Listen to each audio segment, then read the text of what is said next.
Hey guys, Northern Reaper here, just back with a quick little cinema trip. So in a bit I'm off to see Ghostbusters Afterlife, which I'm very much looking forward to. I've been hearing lots of good things about it. Obviously, the original Ghostbusters is a classic, very beloved film. I love it, it's great. Sequel, not so much, it's a bit disappointing. Some fun moments, but doesn't quite capture what the first film did.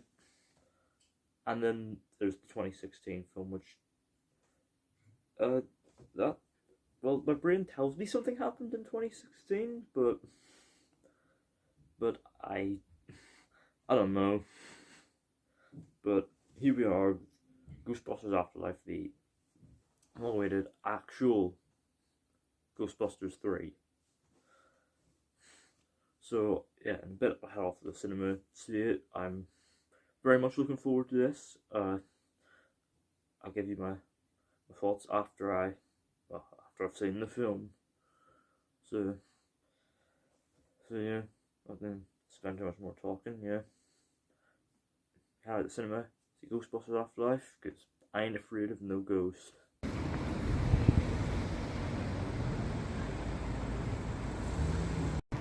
So I'm outside the cinema now, ready to watch Ghostbusters.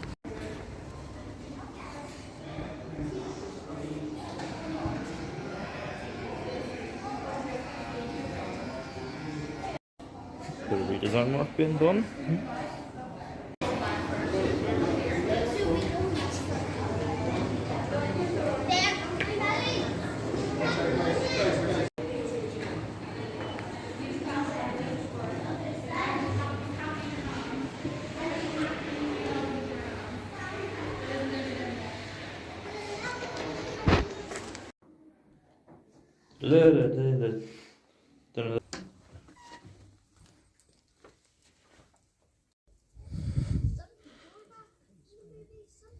Got my popcorn here, and I have my frozen Coke, ready to watch Ghostbusters. So yeah, Ghostbusters Afterlife. Now, obviously, you know this film has been in the works for decades, basically. Obviously the kind of falling out between like Bill Murray and the rest of the cast meant that like it couldn't actually be made because like Bill Murray refused to sign on for another one. So instead, we ended up getting the 2016 film, which, let's be real, wasn't great. Just a load of like loosely stringed together improv scenes that go on like way too long, and really over exaggerated male characters that they absolutely made a mockery of, and not particularly brilliant CGI. I mean, probably people be like, oh, I thought the CGI was really good, but at least not compared to something like really great like the Planet of the Apes trilogy recently, because the effects in those films were spectacular. But here we are, like 5 years later, with the actual long-awaited Ghostbusters 3, titled Afterlife. It shouldn't have taken this long. In fact, it was meant to, as you know, it was meant to come out last year. This one of the summer blockbusters of 2020. Then 2020 happened. So we're watching it now in November 2021. So there's a missed opportunity to release it like Halloween weekend, but whatever. It came out last week. I wasn't able to get to it last week, but here I am, seen it, and you know what? That was really, really good. Now, there are some big things that happen in this film, so I'm going to try and remain as tight-lipped as possible, because you kind of have to see this film for yourself to really be able to truly enjoy it. So what the plot that I can tell you about is, well, from the trailers and the synopsis, is about a single mother who moves to this basically middle of nowhere town called Somerville with her two kids, Phoebe and Trevor. Phoebe's 12 and like very into science. Trevor's 15 and basically just like any other teenager looking for like decent phone signal and faking his age. When all of a sudden strange things begin to happen in this town. Seismic activity, or the return of ghosts. That's basically about as much as I can tell you. But yeah, this film is a ton of fun. It starts off a little slow, admittedly, but it does find its footing. But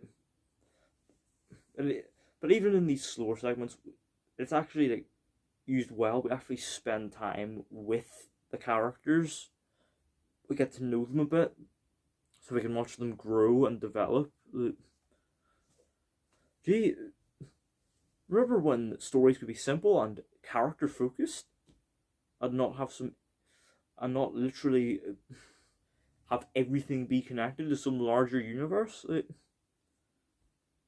I know, right? And it also helps that there are some genuinely pretty funny moments. And there are a few really laugh out loud moments that you kind of have to see for yourself. But yeah, our attention is kept through even the slower bits at the start because the characters are very likable. We have Phoebe, who's kind of like our eye into this world, and she's very nerdy and into science and possibly on the spectrum, and she's always got this curiosity about her, and I feel like for little girls she can easily be a pretty good role model, and Mechanic Race does a very good job at making Phoebe very likable and very relatable. And I rather like Finn Wolfhard as Trevor as well. He gets in some pretty funny moments. And I also rather like the character of Phoebe's classmate, who just goes by Podcast. I thought he was very funny. But I'd say one of my favourite characters was probably Paul Rudd as the teacher, Mr. Ruderson. He was so funny. Paul Rudd, just great as usual, and some of the things he encounters are mainly small miniature versions of the Stay Puft Marshmallow Man. That's not a spoiler. You've seen it across like all the marketing, in a very funny scene. And his character is super likable, and he gets a few good jokes in. And talking of the actual Ghostbusters stuff, yeah, it is very fun to watch. There's some very entertaining, good old fashioned ghost busting sequences, and the special effects are great. I mean, there's obviously a decent amount of practical effects as well, but the CGI, doesn't stick out as CGI, and it's utilized very well. Obviously, as with most blockbusters, the effects heavy final act, again, the specifics of which I'll keep tight-lipped about, but even the effects heavy final act, it still looks pretty damn good. And of course, the thing that everyone on their dog is talking about in this film is the callbacks, the nostalgic elements.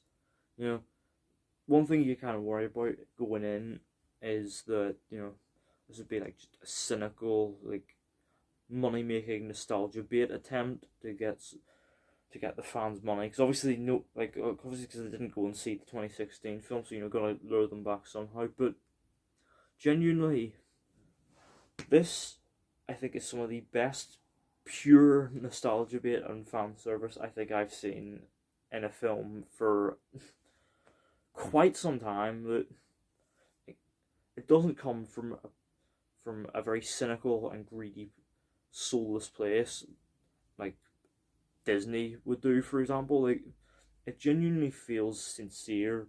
Like, when it does a nostalgic callback, it's doing it out of genuine respect for the original. It also helps that Ivan Reitman's son Jason directed this, so keeping the franchise in the family. And also the final act, genuinely, I do not think I have had this much of a smile on my face since maybe nobody. Like, this final act is brilliant. Like, it is everything you want it to be. Probably one of the best final acts I think I've seen in a film, again, since Nobody, and maybe even the epic finale of Avengers Endgame. And I also must admit that a few teardrops formed in my eye. It's not often you see a film playing with your nostalgia quite like this, with genuine sincerity. But yeah, overall, Ghostbusters Afterlife is really, really good. Go and see it if you haven't. If you're a fan of the original Ghostbusters, you're probably really gonna like this. If you're not, then I'm sorry. This film probably isn't gonna be for you. But me, I loved it. I had a great big smile on my face. And I'm going to give it an 8 out of 10. Starts off a little slow, but once it gets going, it is a ton of fun. Also, there are like 2 extra scenes worth staying for, so sit through the credits. So yeah, those are my thoughts on Ghostbusters Afterlife. Let me know down in the comments, have you seen it? What do you think of it? Are you a fan of the original? Did you like, without getting into any kind of spoilers, did you like the nostalgic callbacks? Let me know all that down in the comments. Don't forget to hit the thumbs up button if you enjoyed. Don't forget to hit the subscribe button if you are new, and don't forget to turn on post notifications so you don't miss an upload.